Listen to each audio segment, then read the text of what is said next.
we have to realize that this is a very what Aldous Huxley, who is one of the prime movers in this conspiracy, he called it a dictatorship without tears. Would you mind if I read a small quote from him? So that no, go ahead. Aldous Huxley, not to be confused with George Orwell, friends. If you're not well read, don't confuse the two. And the reason why I'm reading these quotes is because I want to emphasize that we talked about scholarship earlier on. One of the in life, when you are into these alternative subjects, you're often termed a conspiracy nut. But you see, what these detractors don't understand is that if you look up the word conspiracy in a proper sociological dictionary, like the Collins Dictionary, or get online and look up the word conspiracy, it will tell you that a conspiracy is only something that is reprehensible if there's two things that happen. One is that if it is too zealously or overzealously delivered, and if it is without any backup. Okay, that is what is reprehensible about any conspiracy. Well, as you know from the people on your show, and in my work also, yes, I do believe there's a conspiracy out there. I don't believe it's all coincidence. Oh, I don't. Yeah, look, here's the bottom line. We don't need to be labeled conspiracy theorists. We don't believe in conspiracy theory. We believe in conspiracies because the world has been, and always will be run on conspiracy bases. And since there are detractors out there, I want to make sure that they understand fully that in my work specifically, the delivery of these conspiracy facts is both eloquent and backed up by unbelievable proof. I go straight to the horse's mouth. I'm not so interested, like we talked earlier, about other writers in the genre. I go to the Carol Quigleys, and I go to the Colonel Mandel houses, and I go to the original sources, the Adam Weishaps and the Albert Pikes. I've gone to their work. These are the people who are the main movers in this. I've gone to the Freemasons and the Bilderbergers and their own work.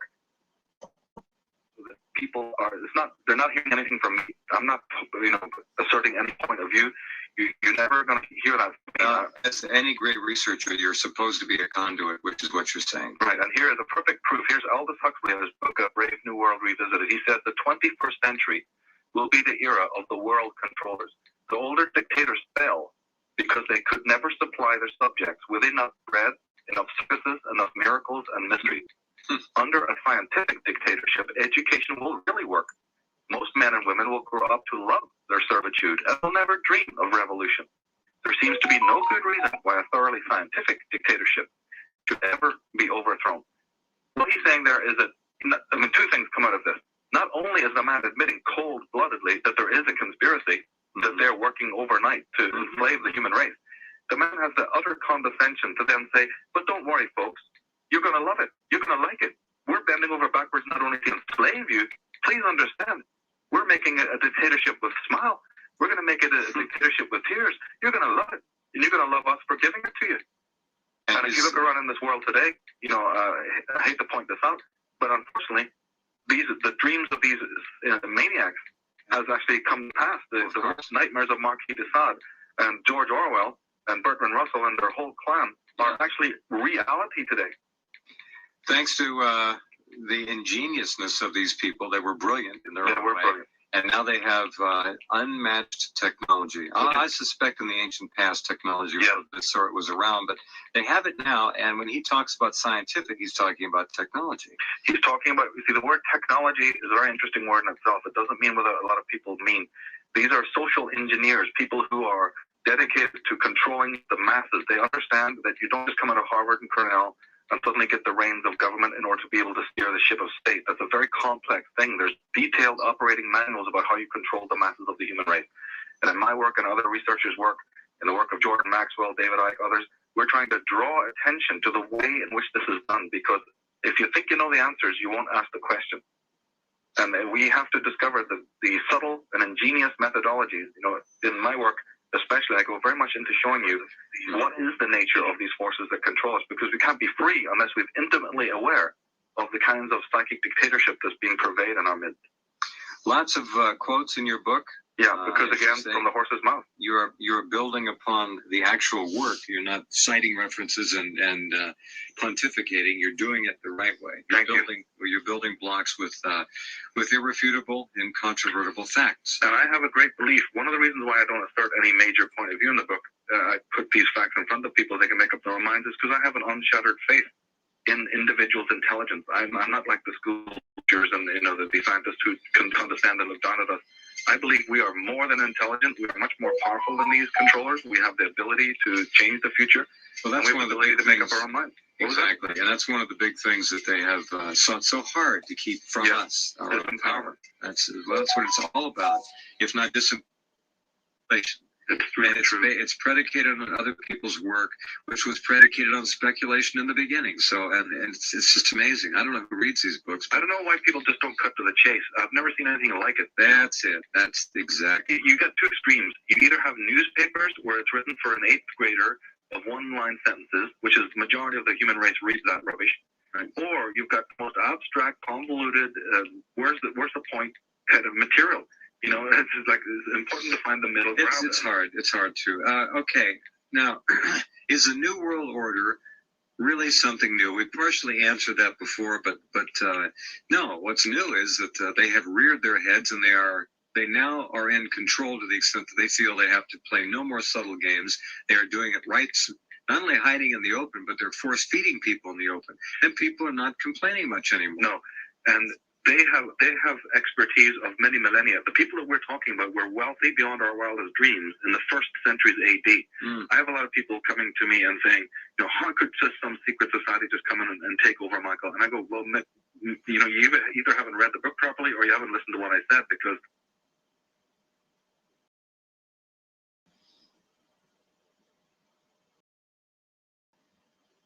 I'm not saying that any individual mafioso type secret society has just walked in and taken over. Right. No, it's not like that. These individuals have created the very cities in which we live. They have created the industries in which we live. They have manipulated the history, which is our history. And if you're a friend of Jordan Maxwell, so am I. If you listen to Jordan, they have left their calling cards, their symbology, their symbols all over the place. Absolutely. I've done a lot of work with Jordan, and we are both very much in the same mindset. Yeah. That these individuals are not from this earth, that their end game is coming right now, very soon.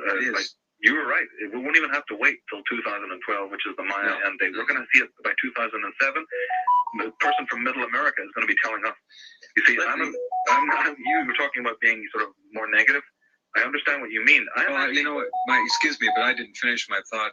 What I really am is a realist. I was going to say, that's what it is all about, is realism. Do you know something? As again, people need not be afraid. They should be actually glad that this happened, because it's more important for truth to come out on the surface. I mean, the whole homeopathic idea is to bring the disease out in the forefront, to strengthen the immune system so that you don't get disease. Well, there's also an immune system of the intelligence. There's also an immune system of the planet Earth. There's immune systems in the psyche, the collective psyche. We need to strengthen our immune system to get rid of these pathogenic forces that have been preying over us for many millennia now. And I personally believe, Jeff, and I want to really emphasize this, that the day of these individuals, these global planets, is coming. And all the saber rattling and all the machinations, they're doing it because they know that their time is short. Into my philosophies about I agree with you. There's a frenetic energy about what they're doing. They know this is their window, and if they don't take it now, they're going to lose. Adam Weishaupt in the 1700s was the creator of the Illuminati. This is one of the most powerful secrets in the world. The Illuminati from Bavaria, well, when he died, he canceled on, and the controller of the Illuminati became a man called Giuseppe Mazzini from Italy. Right? And he was American Albert. But Giuseppe Mazzini himself said something remarkable. This is his own quote. He said, "We form an association of brothers from all parts of the globe. That there is one unseen that can hardly be felt, yet it weighs upon us. Whence comes it? Where is it? No one knows, or at least no one tells. This association is secret, even to us, of the secret society." So this is a bill. Is the Illuminati symbolism that Jordan Maxwell has pointed out, the pyramid, the 13 levels, and then the detached eye at the top. Both Jordan and I believe that this eye at the top is the top of the pyramid. Who are the people controlling the rest of the pyramid? That's what even Mazzini, the top of the Illuminati, is saying. There is yet forces above us that are threatening to us, to control even us. Remarkable, and certainly may well be exactly what it is, the eye up there. Well, we're about to expose these individuals. This world coup.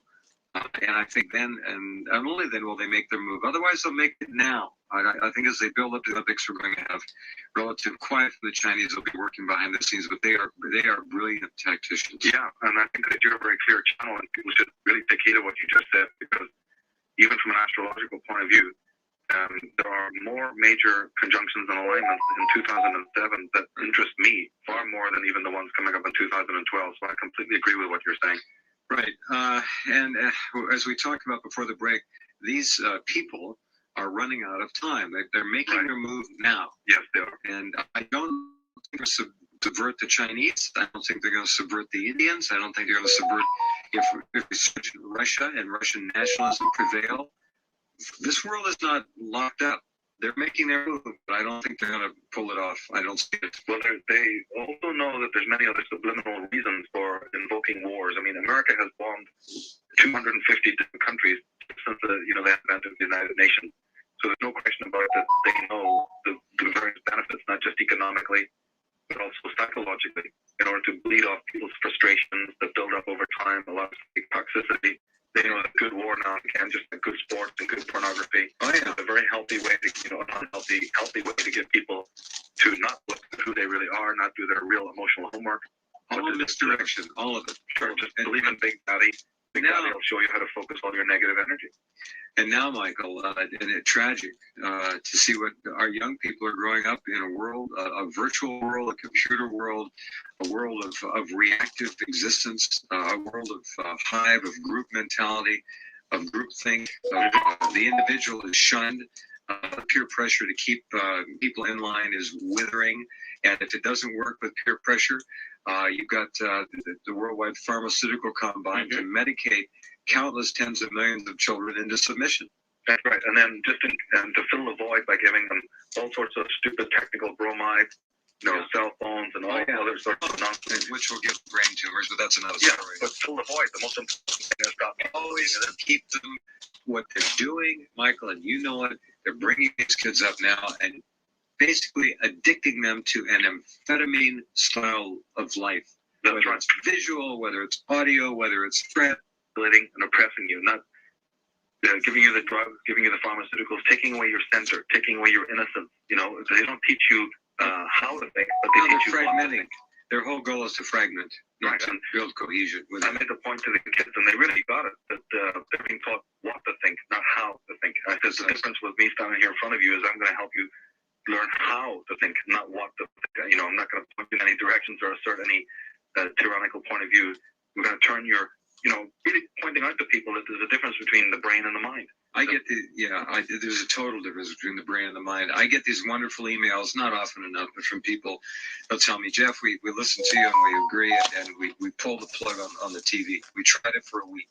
Yeah. And after 4 or 5 days, our kids began to grow again. They began to draw, they began to read, they began to create for themselves, to inquire. It took several days. They had to go through literal withdrawals. Well, I heard an interesting fact the other day, and whether you like him or you don't, Michael Moore, just as a case in point, his book, which was, Stupid White, whatever it was, it was a book that got on the bestseller. So just use this as an example. 80% of the people who read the newspapers, there was only 1 million people in this country, and it was barely 1 million that picked up that book and actually bought it and read it. How many millions of people here? And this is a book that reached the bestseller. We're not talking about whether you like him or whether you don't. I'm just saying, here's a book that was pretty much on controversial matters. Right.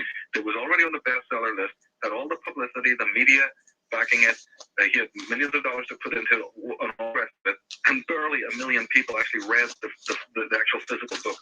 Yet millions read the newspapers and millions watch TV. So this is the diet, this sorcery that's coming over. No one's reading. No, nobody's reading. And they're sitting there constantly receiving this sorcery, what I basically call sorcery, psychic sorcery, from the television. Because, one Jerry Mander, who wrote the book 4 Arguments for the Elimination of Television, he said something very interesting. He said that the reason why people are addicted to watching television is because it gives them, and they don't have to give anything back. We have been taught to give so much, to be so damn altruistic in this country, because I'm from the school of Ayn Rand, personally, and I do not believe in altruism. But we have become so altruistic that we give in order to get even the smallest little recompense come back. So sitting in front of a television is this promise that you don't have to move, you don't have to think, you don't have to do anything. We will give you all the entertainment. It's very addictive, that. It's a take culture. Yes. It's become a take culture, because the other side of that is we have to give all of our work, all of our effort, just to make ends meet. We're so sick of giving for such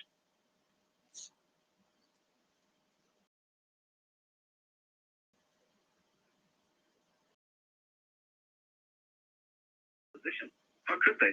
Your forefathers and mine were trapped to their feudal villages. It was literally a crime to stray more than 5 or 10 miles from outside your own village. This is recent history. 2 generations back, our parents didn't even have the luxury of going to school. Mm-hmm.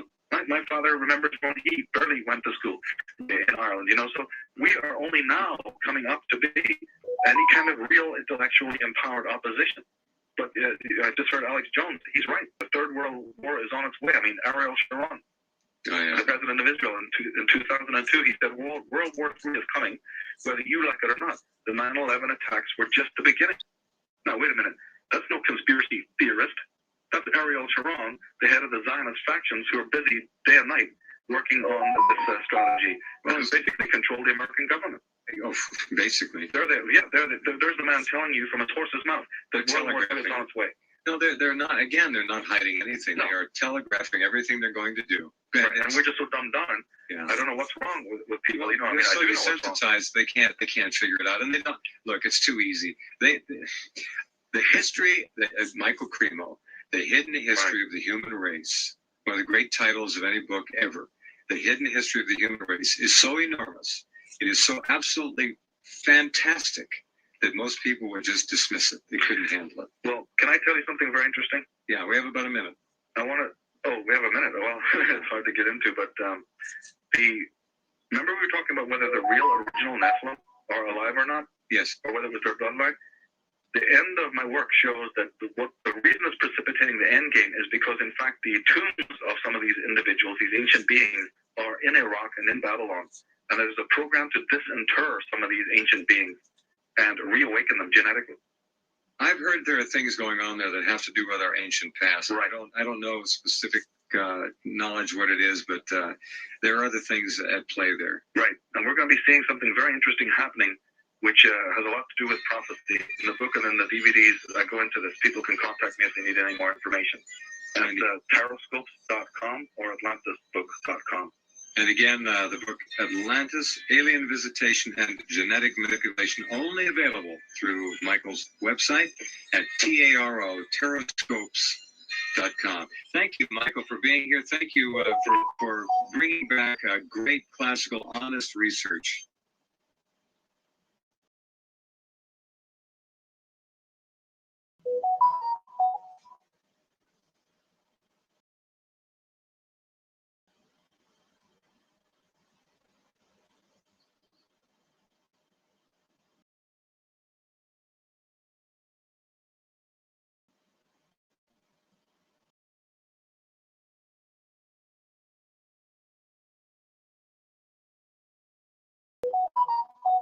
And in fact, because it is so intense, many people just won't.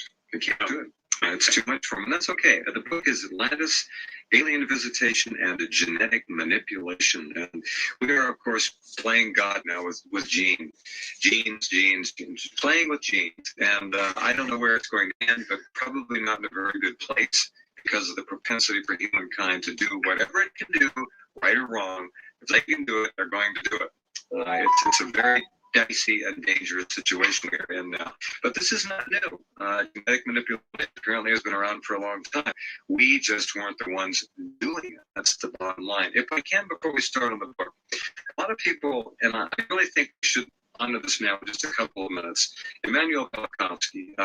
It's a name that people have heard, but they don't know a damn thing about it. And let's just do a couple minutes on what he stood for and what he actually was able to put together in his own intellect. So, first of all, Immanuel Velikovsky is a man who was an extremely erudite scholar in his own sense, but he had one thing that always will put him or anyone else against the Orthodox, and that was he was a free thinker. He had the scholarship, so let's get that straight. He wasn't just some, fringe freaky out there, whack relaxing. He wasn't a daydreamer, I understand. No, he was a good friend of Sigmund Freud. They worked together on a book about Egypt.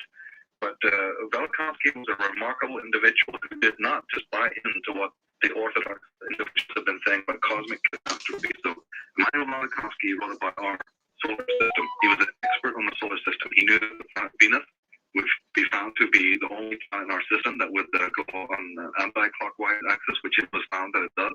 Mm-hmm. He knew that the temperature of Venus would be exactly 800 degrees, which later was discovered. This is in the 1950s. Yes. Long before any of this was ever even remotely discovered, he understood many things about the celestial heaven. And he also, most important, why a lot of people need to know about Immanuel Velikovsky is that he was the one who basically understood that all the different civilizations and countries, no matter if it's the Vikings, the Celtic people, or the Maoris, or the New Zealanders, the Maya, they're all talking about catastrophe, but it's always been considered nonsense because, you see, it appeared that they're all talking about these events at different times. He realized that, no, they're not. These individuals just have different calendars. But if you make an objective calendar and you plot all of these individual time levels, time predictions, and you put them on to an objective calendar, they all turn out to be at the exact same time historically. So he basically rectified this lie that the Orthodox was hiding under, saying, well, of course, none of these people could be telling you the truth because they're all dating this thing at different times, and therefore it's preposterous and we didn't think about it. Pretty shallow way to dismiss anything, because these people have a lot to hide. They have inserted fallacious ice ages, millions of years in length between us and our ancestors, because they're desperate. There's a cabal in this world that is absolutely desperate. We know about different secret agendas, but what people need to realize is that there's a mega agenda coming down to us from about 50,000 years ago. It is imperative to the forces that control this planet to not let us understand where we actually come from. We've had high civilizations, just like Gerald Hancock and others are now discovering. But Velikovsky and Beaumont and many writers from the 19th century have already been discovering this. And Velikovsky's work is absolutely important because he said that, look, the Mayans maybe use a Venusian calendar or a lunar calendar. The Celtic people over here use a tree calendar. Everyone uses a different calendar, so of course they're dating it in their own secular time at a different time. But let's not mistake the fact that these catastrophes happen at the same time. Right, and every culture, just to repeat what Michael said, has at its ancient basis a catastrophe. There's always one there. Now, how far, we go back somewhere between 11,500 years and 12.5, where Edgar Casey, of course, and so many others, and the geological record now shows something catastrophic happened. But that was not the only ancient catastrophe. That was one.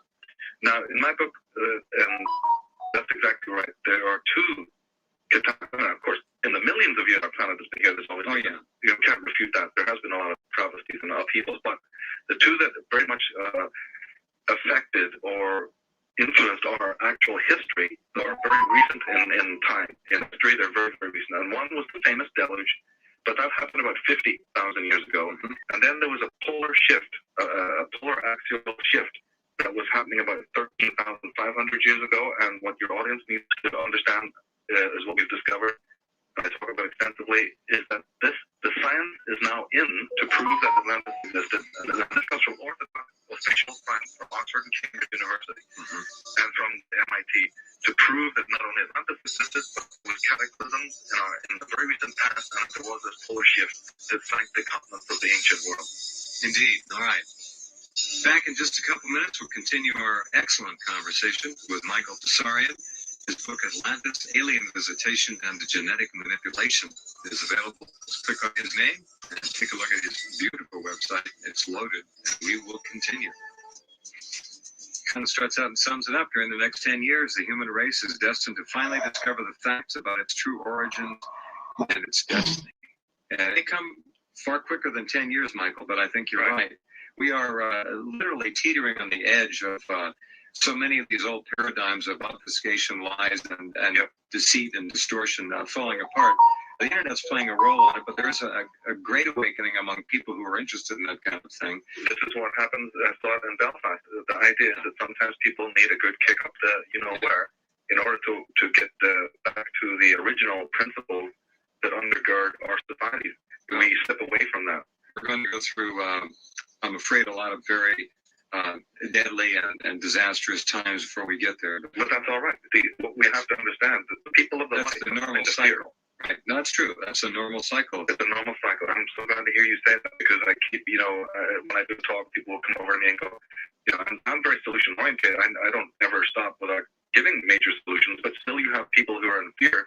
And it's like the old cop dramas where they say, if you're not guilty, you have nothing to fear. Right. Well, it's the same thing that goes now historically. If you are connected, if you're centered, if your moral body and your spiritual body and your emotional body are sound, and you have not climbed on others, and your karma is in good shape, you have nothing to worry about, no matter if the earth changes.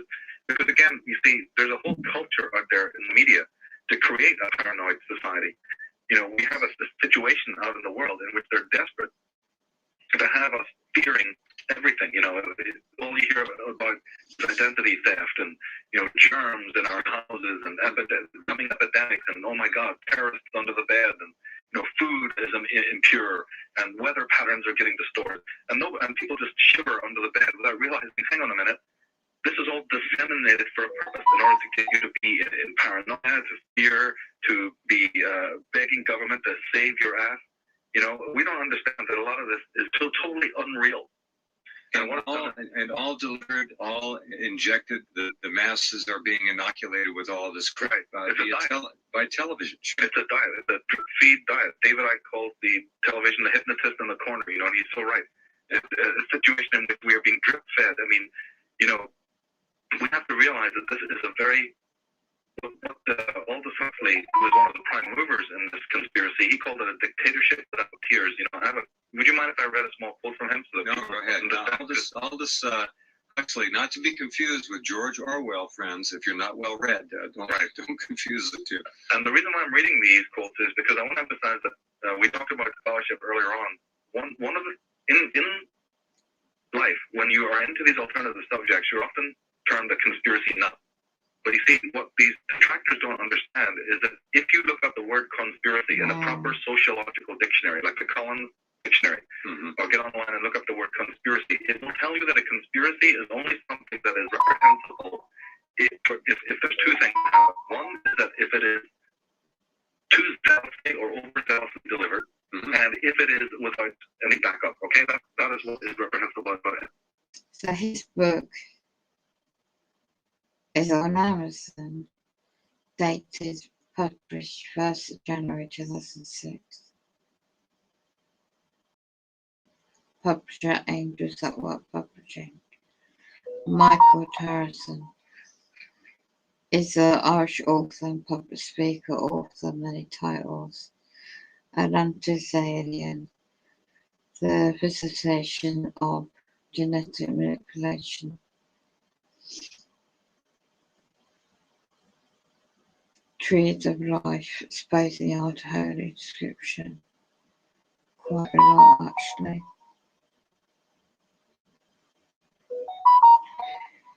$244 is expensive. So let's go back into his website. Well, let's have a look. He does an interview here. Let's have a look. I found his channel. Yeah, let's see if there's an interview with him. Right. Of greatness. Even if I don't agree with them, I still think they're great. I still salute them. Many of them were Christians, right? But if this movement has been taken over by third-class tickets, plagiarizers, coat-tail writers with nothing but derivative research, you don't even cite, who brag about the fact that they don't cite or source, who just spout plain silliness like flat Earth, and do you think that's all there is? I'm from the ninth dimension. And all this shash. There is a lot of nonsense. We have a major, right. And we have a lot of problems then. And then, so when you see a bout like this will pass away, as you say. But when you see this bout, or when maybe some people even do sign on for it, wow, I sent. See at this point.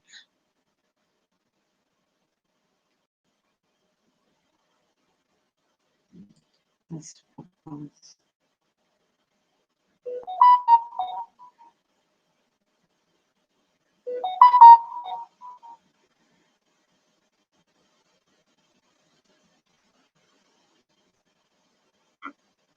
That's okay. I can do about 30 minutes. Okay, sounds good. All right, well, you're live, everybody. I'm just waiting for some people to come on here. Michael and I decided to do a quick little live video for you. There was a couple of things I actually wanted to go over with Michael here, some interesting information across my desk. Just pull up. Right, there's also that he could be Michael, a probably descendant from the ancient line of healers in a way. Very intelligent guy that goes deep down to the core of problems of the world. Archetypal bloodline of ancient healers and female line. So I'm told. Let's go to different entry.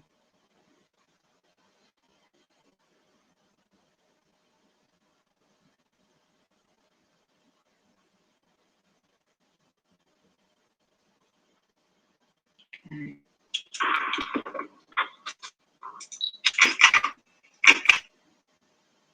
What do you think about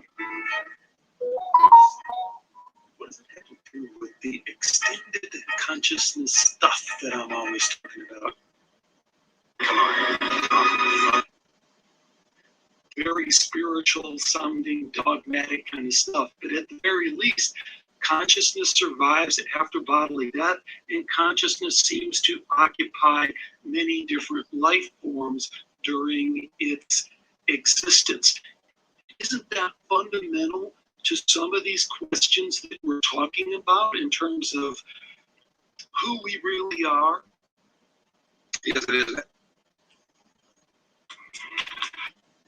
And, oh my God, all over the world we're talking about the Native American Indian destruction this, and the conquistadors and the Maya and the Aztecs that, right? And the destruction of these people over here and over there. Well, hold on. Why is the destruction of the Druids nothing more than that? A paragraph is what you get in some of the finest books on this subject. And I just went, this is unbelievable. They're wailing and crying about, the spotted owl. Mental massacre that affected not just the time that it happened, but the rest of the fate of the West. The whole Western world's, traditions and history is affected by the destruction of the servants of truth. All the sorcery we know today, both politically and historically and institutionally and educationally, all of these obscenities arise out of the destruction of this class of servants of truth.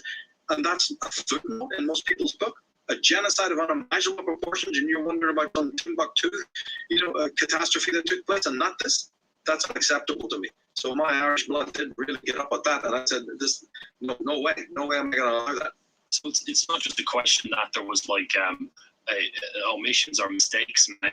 This is a deliberate kind of culting of history, I suppose, which we can expand on more when we get into the Druids for sure. And I mean, you made the point there that you need to go off road and to kind of go to the mythology to get to the bottom of things and try to piece things together from that. So I mean, how far back does the mythology go? And I mean, how important is it to understand the history of Ireland? Well, even officially, it goes back to what they call the flood. They do think of it as a mythological cycle, so none of the academics are actually accepting that this happened. But I believe, you see, people don't go to the website, they're never going to make any progress unless they understand one fact. I accept the myths and legends of the whole world as fact, not in a stupid way, but in a rational way. So this is already going to distinguish you from those people who really make a categorical difference between what we call fact and what we call mythology. To me, the mythology is fact, and it actually contains more fact than we can even imagine. So when the ancient or even when the academics are talking about the flood in this more sort of a generic and general way, I'm looking at that being the deluge. Just as Thomas Beaumont instructed people, and just like Ignatius Donnelly, that's why I mentioned those names earlier, it's very important to do so because they factor in Atlantis. They factor in the destruction of the old world, the cataclysm that then sent people to Britain, Britain being a remnant, you see. And this has impact then on what Plato said, because in Plato you don't get the West, but actual hands-on testing, hands-on geology, you know, and all of this other speculation, even the astronomical aspect, maybe we can touch on that later, definitely leads us not to places speculated by Plato, but up, further up, past the Pillars of Hercules, which actually is a chance causeway, and the Pillars of Cave over in Scotland. The Pillars of Hercules are not to be found in the Mediterranean. They're not part of Gibraltar or whatever. They are the famous, well-known to ship people at the time. Ancient mariners knew exactly where the Pillars of Hercules were, because the Hercules in Celtic mythology is Oma or Ogma, O-G-M-A, god of strength. And his pillars, later reprised in the Finn McCool story, this is how mythologies happen, are the Pillars of Hercules, are the, as I said, the Chance Causeway. So the actual Atlantis is in that direction. Well, look, it doesn't take a rocket scientist to work out where it was. It's part of the Northern Hemisphere, and that includes England and Ireland, Scandinavia, and even possibly Greenland, Iceland, and part of the Arctic. And as a matter of fact, geology accepts that there is a sunken continent called Appalachia right there. That there is indeed not only just devastated forests going on for thousands upon thousands of miles. I write about all of this in the Atlantis book and also in the Irish Origin of the Sea, and that there is indeed remnants of a culture. And then about a few years ago, now we're not talking many years ago, it couldn't be more than 10 years ago, when the National Geographic did a deep survey of all the coastlines of Britain. They confirmed cataclysm, not uniformitarianism. So all the uniformitarianism, all the classic geology was completely dashed. I have the facts of this in various places and on the Irish Origins website. And yet that again was airbrushed. We never saw the consequences of it. We never saw the follow-up of that extremely expensive National Geographic survey of the coastlines of England, and Commons 1 was absolutely validated. That all the shelves that you can't see because the water covers it, but they did the sonar, they've done this with a new technology, and they discovered that the shelves show absolutely 100% evidence of cataclysm, not a slow, gradual, uniformitarian, you know. I'm interrupting this stream for some kind of news. It's implied that World War III will start this Friday. I don't know how true it is. This is from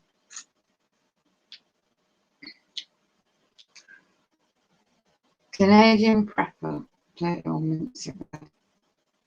If you're about to buy solar panels to save electricity, hold on and don't do it just yet.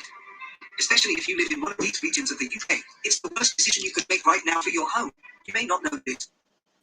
All right, folks, Canadian Prepper here. All right, guys, this is it. We have about 48 hours until we are unequivocally at war with the Russians.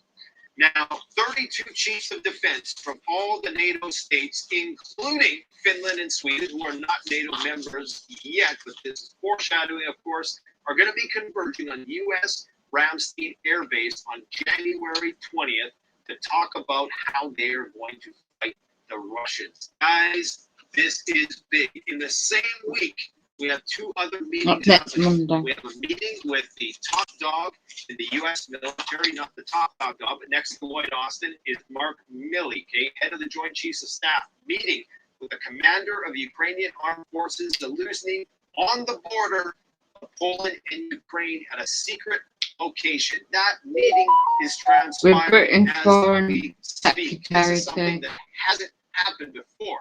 I need to emphasize, this has not happened before. The UK, USA, and Canada. Forum, perfectly timed to fall right before this meeting at U.S. Ramstein Air Base. Guys, this is huge. This will be a watershed benchmark moment in the timeline of escalatory events towards World War III. I mean, this is crazy. This could be the week that this is the make or break week. If NATO doesn't decide to go all in at this point, then maybe there's some hope that peace can be achieved. But I'm thinking that if we're taking Ursula von der Leyen, head of the European Commission, and Jens Stoltenberg, and Biden, and Blinken, and all these people on their word, including Ukraine, that they are going to support Ukraine to the bitter end, do you seriously think that that is going to be achieved by 14 Challenger tanks from the UK? No. Or a few HIMARS systems, or some Patriot systems, or some Leopard 2 systems? No. What this means is that this is just the beginning. These 32 guys would not be meeting about this situation for no reason. Okay, this is big, and you got to think if you're Vladimir Putin right now and you have all of these chiefs of staff of all the militaries that you're against, the NATO, the body of NATO is effectively designed to fight the Russians, all in one place, you got to know that his finger is hovering over a hypersonic button right now, because he could probably do a serious decapitation strike if he wanted to. I'm not saying he's going to do that. Exactly. Of course, that would elicit a nuclear response from NATO, the likes of which this world has never seen, and hopefully we never see. But what this all means is that the shit's going to hit the fan, okay? Unless common sense prevails. And at this point in time, I don't even think there's an option for negotiation because the Russians aren't buying it. That's the whole problem, is that the Russians no longer trust the West. And this could be the point, the inflection point in the conflict, because they couldn't just right from the start. Imagine February 24th. The U.S. immediately says we're going to send HIMARS, we're going to send Patriots, and the UK is like, okay, we're going to send tanks, Germany's going to do this. What do you think would happen? The next day, a big bomb would be dropped, okay, and you would have guys in hazmat suits out looking for people who survived the blast. That's what would happen. This is incremental. This is mission creep. This is slowly tiptoeing in, mission creep as it's called. Because right now this is an attritional war, and apparently the Ukrainians have a higher burn rate than the Russians. That means they're losing more troops and resources in this attritional campaign. This is why they're reaching out for support. And we've been told time and time again that the Russians are running out of weapons. Well, it doesn't seem like they are at this point in time. And in fact, the Russians are going to be expanding their military, as we've been saying for the longest time. And they're very clever in how they're wording this. One thing you got to hand it to the Russians, and I don't speak to this from a place of preference, is that they're very good with the English language. They're very just good with linguistically, period, in terms of their propaganda campaigns. I mean, the Z campaign was genius. I mean, just one letter to symbolize the whole operation. I mean, that campaign in itself is genius. But the way they euphemistically turned everything from like special military operation to now they're saying we're going to mobilize, we're going to expand our forces by 2026.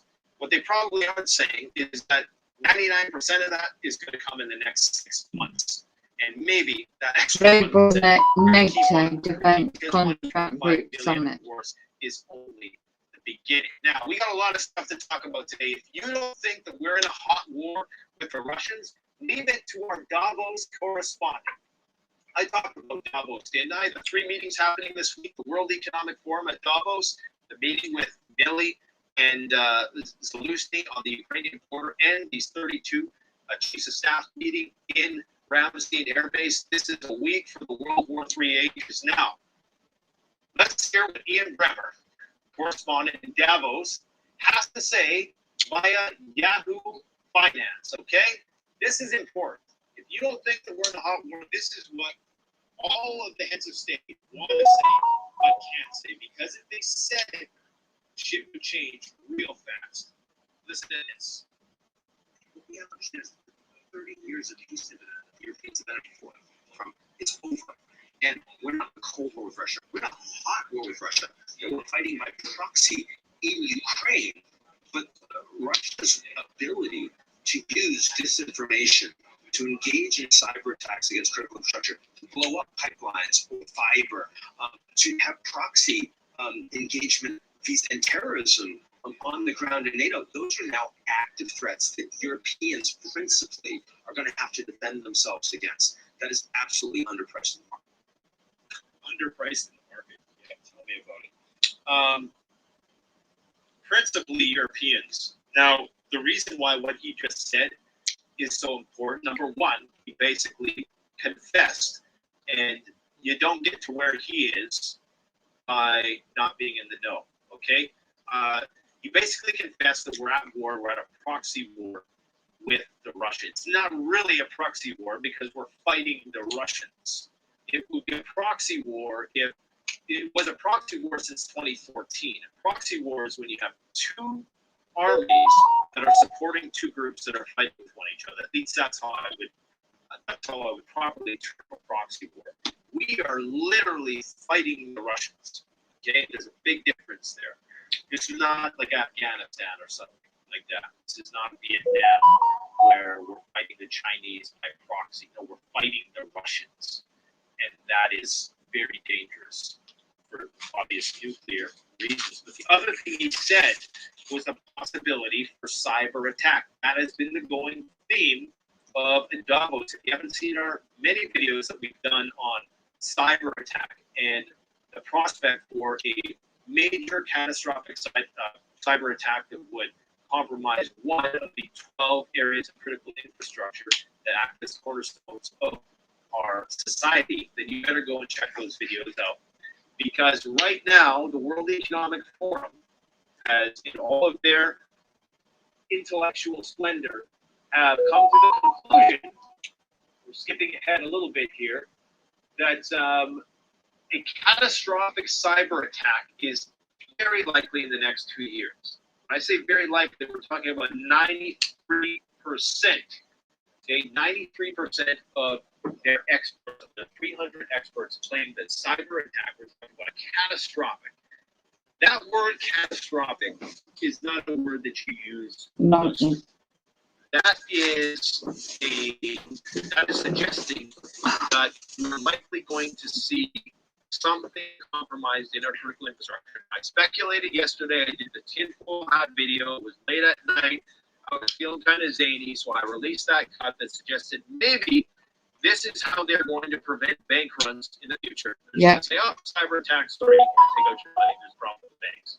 Maybe that's what they're going to do, because if Russia starts winning this war, and if we start losing this war, Saudi Arabia is already talking about diversifying in terms of which currencies they're going to sell their crude in. And as Saudi Arabia goes the world in terms of oil, anyways, that is going to drastically weaken the dollar. De-dollarization will commence. People will start to get panicky, just like he said. Markets could potentially tank. It's not priced into the market. None of this cyber attack business is priced into the market. But the thing that they're saying here is geopolitical instability raises the threat. What are they talking about there? Just put Russia. Russian threat of global catastrophic cyber stock market collapse cannot enter all in DC without a card. Oh, right. On the one hand, the World Economic Forum is saying, hey, we need to get like a dirty shirt, fight the Russians, help the Ukrainians, push the Russians all the way back to Crimea to give Vladimir Putin an excuse to use the nuclear weapon. And on the other hand, they're saying, well, we also got to prepare for a catastrophic cyber attack due to geopolitical instability that we're really not willing right now to sit down and negotiate. They're saying that they're willing to negotiate, but only with freaking neither side is willing to accept. So we know that the only potential outcome then is that one side gets destroyed. At least as things are right now, and I cannot see that situation changing because neither side trusts the other side.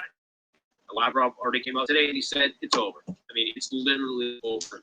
Nothing is ever going to be the same with them, and they've even backed out. We're going to do that too. There's several announced charters and treaties related to the Council of Europe. So these charters that Russia has shared with Europe, these treaties related to human rights and things of that nature, are now null and void. We have the New START Treaty. Oh, I wish I did the countryside. That's strategic arms reduction, nuclear weapons reduction between Russia and the United States. That's pretty much out the window. And at the same time, what else we got going on here? Well, I got a show for you guys today. The EU has set up a border.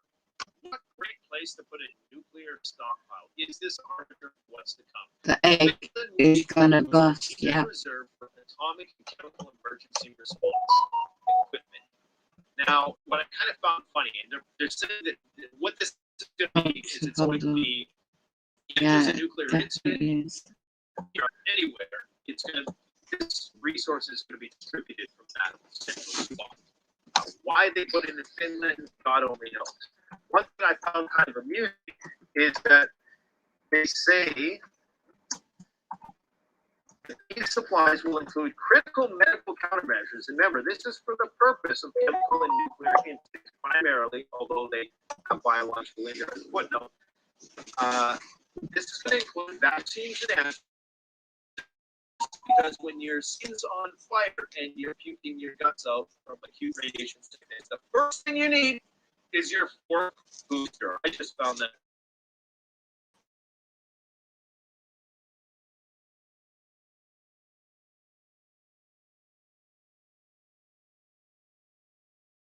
Do you think it's a good thing to do this? I'm just saying, maybe priorities. Maybe we need a little bit more triage in our nuclear stockpile. Okay. Near the Ukrainian border for the first time ever. This is the first. So, well, meetings like this have happened in the past amongst NATO chiefs of defense. It's a first because you have these other things happening at the same time. And you know that the World Economic Forum conference was there to kind of nudge everyone in that direction. Now, there's a lot of people who didn't show at the WEF this year. A lot of people are speculating, well, you know, maybe people are just losing interest in it. But I think it's more to do with the fact that people are scrambling to figure out how to fight the Russians. I think that's what a lot, because there's a lot of changes in the ranks right now in Germany, and we have the defense minister who has just been canned, resigned. Apparently she was not hard enough. She was not hawkish enough on the Russians, so they're putting this new guy in who is probably going to have to prove himself and earn his stripes. Boris Pistorius. Now that's a name for the ages. Boris Pistorius. You're going to love that name. I can't say that we're going to love the man, but, you know, we got to love the name. Now, this guy is likely going to put Germany on the warpath with Russia, possibly, or could do the complete opposite.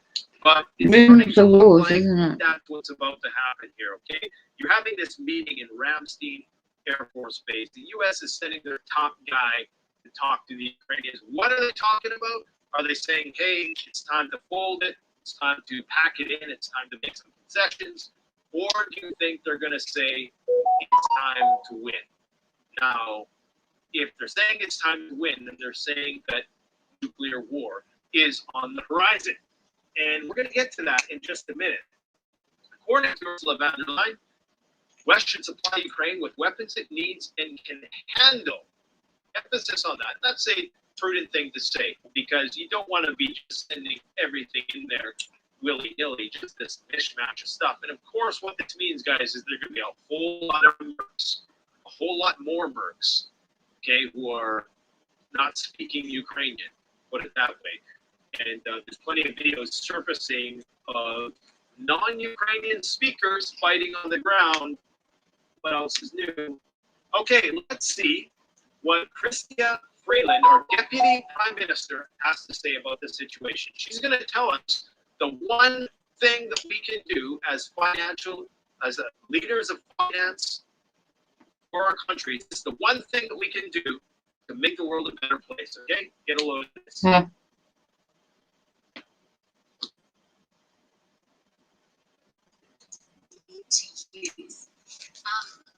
It's not about doing Ukraine favors. We're talking about supplying Ukraine with weapons, and as President Zelensky very crucially pointed out, supplying Ukraine with the money it needs to win the war is ultimately in our own self-interest. So I'm a finance minister, and if you say to me, "What?" This is like a try not to laugh challenge. Okay? Try not to laugh. What is the one thing that G7 finance ministers, G7 governments this year could do? This is next in line to Trudeau. Actually in our power, right? We don't control it. We don't control global supply chains. We don't control whether there will be immaculate disinflation or not. One thing where we have some, You know, she said that in a mirror many, many times before she came on stage. Immaculate disinflation. Come on. real practical levers is we can help Ukraine win clearly, definitively. And if we do that, if that happens this year, nobody's well invited for you. That would be a huge boost to the global economy. I failed miserably. Let's see what she's talking about when she says it's going to be a boost to the global economy. Let's just see if we can find. I was going to Google it. They're just going to make money out of Anyways, the war. All these companies making the equipment. Tragic incident happened in Alaska where a polar bear just went crazy in a town and started attacking people. Unfortunately, somebody died. Anyways, it's going to end in a nuclear explosion, and that's going to be great for the global economy. Well done. Well done. She has my vote. So these are the people who are in charge. I mean, they seriously expect a thinking person to believe that this is an existential war for Russia. We know that. That is 100% true. Doesn't matter if we believe it, the Russians believe it. If the Russians lose, they push the nuclear button. She's saying that if that happens, the economy is going to do well. I mean, what sort of fantasy land are these people living in? Anyways, what else do we got? Oh, yeah. Cool factor. Back to cool. Canadians are sending 200 of these bad boys to the Ukrainians. Now, even though it's probably going to get blown to smithereens, unfortunately, that is a freaking cool ride, man. I mean, I would be canceling my Cybertruck reservation for this in a hot minute. That is a Mad Max vehicle if I ever see one. I didn't know we made bad stuff like that. I don't know if we make that or where it's made, but that is freaking cool. Oh, what else we got going on here? Okay. I talked about Moscow announcing charter treaties. Yeah, it's all falling apart this week, guys. And of course, as I've been saying for the longest time, Russia's boosting the military to 1.5 million. Euphemistically, of course, they're saying that we're going to expand our military by 2026. But what that means is that they're going to bring in the first 99% in the next 6 months, and they'll continue the mobilization there. Fort Hood's Blackjack Brigade preparing to deploy to Europe. This is actually a week-old story, so they're deploying another 4,000 U.S. troops to Europe. I'm not sure where in Europe. That's troop numbers in Europe. Pretty highly elevated.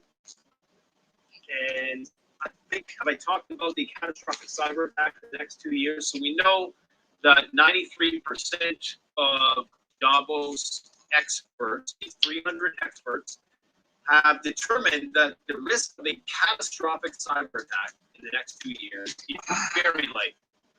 And they use the term catastrophic cyber attack and very likely with a lot of conviction. They repeat this over and over again, like they know it's going to happen. Now, if you missed my tinfoil hat video I did yesterday, go and check it out. It was late at night, like I say, it's kind of zany, so I might have said some weird things, but I suspect that maybe this cyber attack is going to be some sort of smoke screen cover, false flag, thingamajigger, in order to prevent people from taking out their money when the U.S. dollar really starts taking nosedive. So it's kind of a ruse for the bank run. This could be a card. On the one hand, they're pushing us into nuclear Armageddon with the Russians, and then they're saying, well, this might cause geopolitical instability. One way to reconcile that. What's that? UN soon will be driving around in the Humvees. Oh no, I know. They're going to pursue me and they fail exactly. I am a good man. Oh my gosh. It's just ridiculous, isn't it? I mean, where are they going to get the funds from? Well, then, it's all bankers' wars. Look at the history of humanity. I was just playing ancient manipulation of you look at the pyramid, it's right at the top.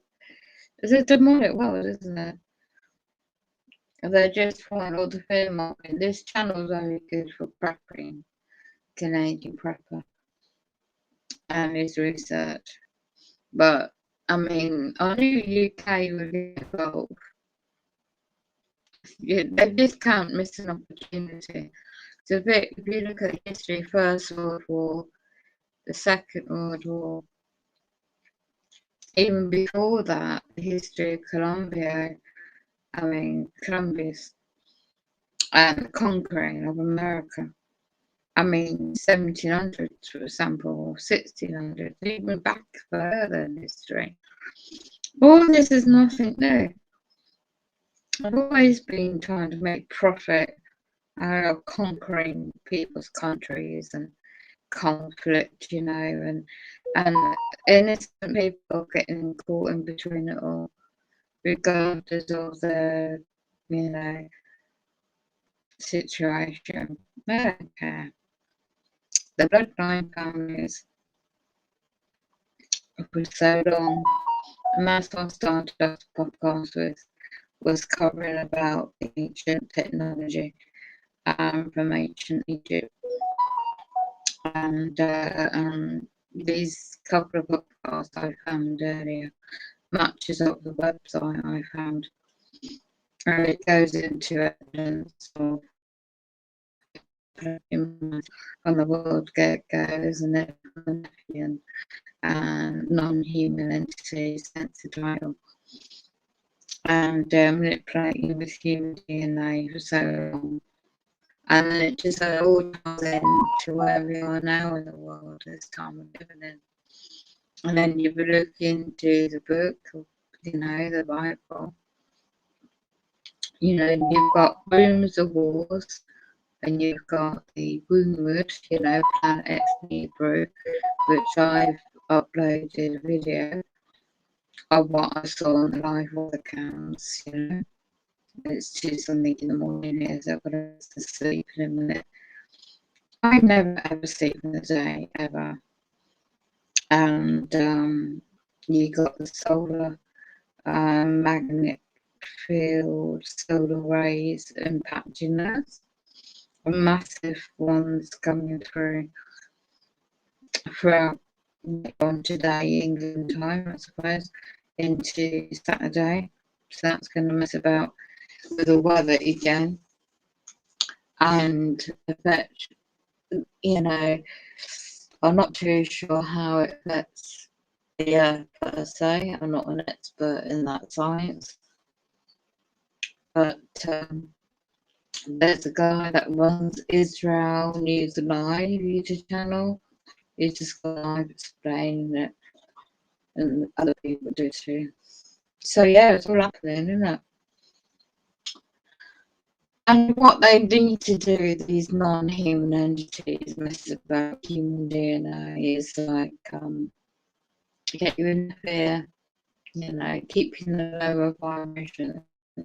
My body is falling up again yesterday. Left arm, shoulder, round the kidneys part is really painful. Trying to keep up and sit up because of that. But laying down it just makes it worse. So yeah, yesterday, trying to get some natural remedies, natural health stuff, stocking up for that. And I can't just go into a forest and pick up herbs, which I know how. So yeah, when you live in a place, in a city environment, when it's all grid, all tied up to the master grid plan with smart agendas, with all. I don't know about anybody else, but if you sense this civil unrest, but it's not going to happen in England the way they project it to, because people are too smart. It's going to be subtle. And there's a reason why they're bringing all these immigrants in, both to let them in to the country and let them 2-year contract for them to stay in these big hotels or room service, everything given to them at expense of the public. And there's homeless on the street, isn't there?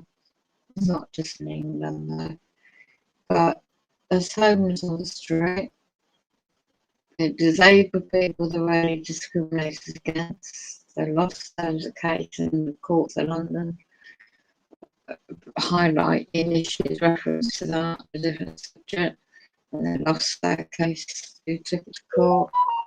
I knew they would because they just really, it's a bit going back to World War II in a way where they discriminated against the elderly, disabled people, those, really just generally unwell, and segregation.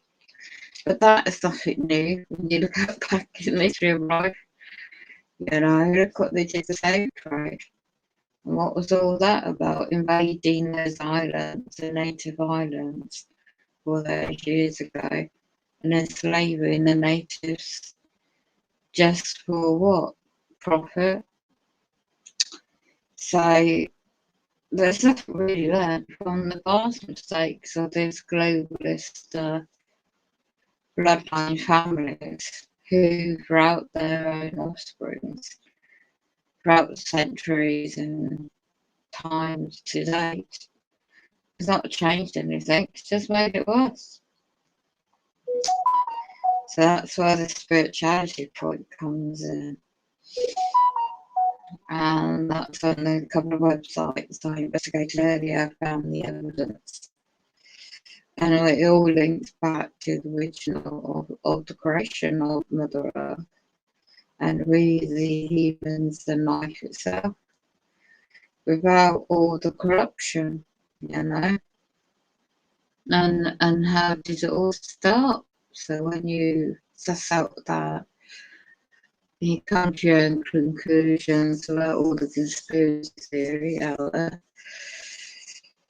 It all boils back down to one thing within oneself, the spirituality, and they just got to destroy yourself and it's soul capture, I record my sleep and I can hear them soul catching me, these non-human entities.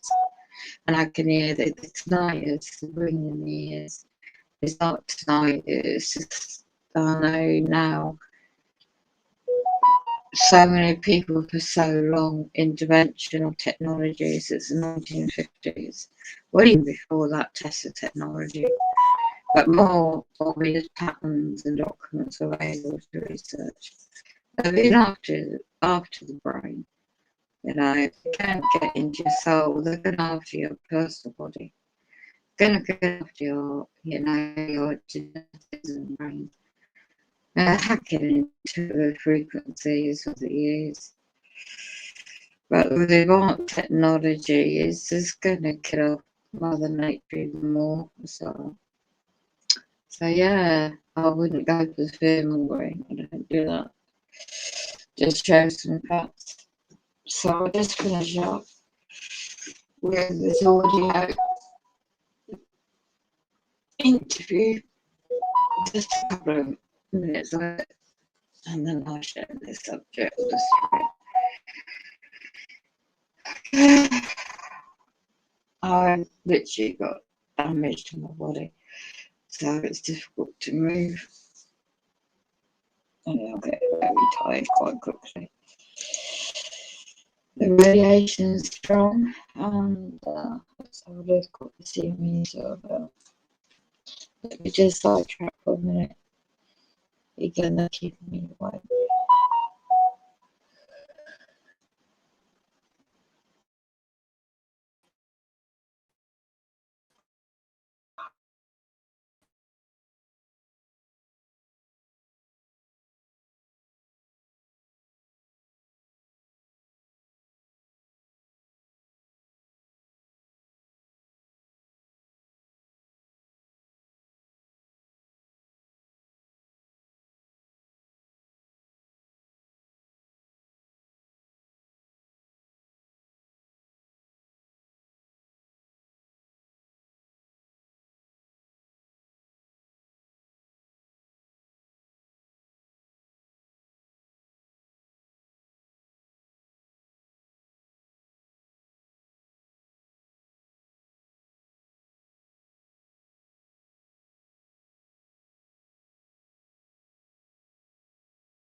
impure, and weather patterns are getting distorted, and people just shiver under the bed without realizing, hang on a minute, this is all disseminated for a purpose in order to get you to be in paranoia, fear, to be begging government to save your ass. You know, we don't understand that a lot of this is totally. They're not like it. And all delivered, all injected. The masses are being inoculated with all this crap. By television. Objects of jealousy. Feed diet. David I called the television hypnotist in the corner. You know, and he's So true, it's Matt. a situation in which we are being drip fed. I mean, you know, we have to realize that this is a very How are you Aldous doing? Huxley, who was one of the prime movers in this conspiracy, he called it a dictatorship without tears. You know, would you mind if I read a small quote from him? So No, go ahead. Aldous Huxley, not to be confused with George Orwell, friends. If you're not well read, don't confuse them. And that's The reason I'm reading these quotes is because I want to emphasize that we talked about scholarship earlier on. One of the in life, when you are into these alternative subjects, you're often termed a conspiracy nut. Yeah. Detractors don't understand is that if you look up the word conspiracy in a proper sociological dictionary, like the Common Dictionary, or get online and look up the word conspiracy, it will tell you that a conspiracy is only something that is reprehensible if there's two things that happen. One is that if it is too zealously or overzealously delivered, and if it is without any backup. Okay, that is what is reprehensible about any conspiracy. Well, as you know from the people on your show and my work also, you know, yes, I do believe there's conspiracy out there. I don't believe it's all coincidence. Well, I don't. Yeah. Look, here's the bottom line: we don't need to be labeled conspiracy theorists. We don't believe in conspiracy theory. We believe in conspiracies because the world is run, has been, and will be run on conspiracy theories. And since there are detractors out there, I want to make sure that they understand fully that in my work specifically, the delivery of these conspiracy is eloquent and backed up by unbelievable proof. I go straight to the horse's mouth. I'm not so interested, like we talked earlier, about other writers in the genre. I go to the Carol Quigleys. I go to the Colonel Mandel houses. I go to the original sources, you know, the Adam Weiss Shops and the Albert Pike. I've gone to their work. These are the people who are the main movers in this. I've gone to the freemasons and the Bilderbergers and their own work. The people they're not hearing anything from me. I'm not, you know, asserting any point of view. You're never going to hear that from me. As any great researcher, you're supposed to be a conduit, which is what you're saying. Right, and here's a perfect proof. Here's Aldous Huxley in his book, Brave New World Revisited. He said the 21st century will be the era of the world controllers. The older dictators fell because they could never supply their subjects with enough bread, enough circuses, enough miracles, and mysteries. Under a scientific dictatorship, education will really work.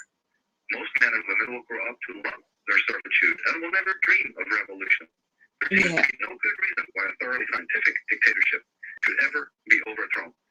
What he's saying there is that, I mean, two things come out of this. Not only is the man admitting cold-bloodedly that there is a conspiracy, that they're working overnight to enslave the human race, the man has the utter condescension to say, but don't worry, folks, you're going to love it. You're going to like it.